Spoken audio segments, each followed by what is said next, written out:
Siam tu fakin ban sayang relove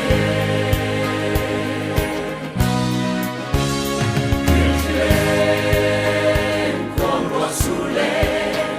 Sir vasai moi zong te ya Siam tu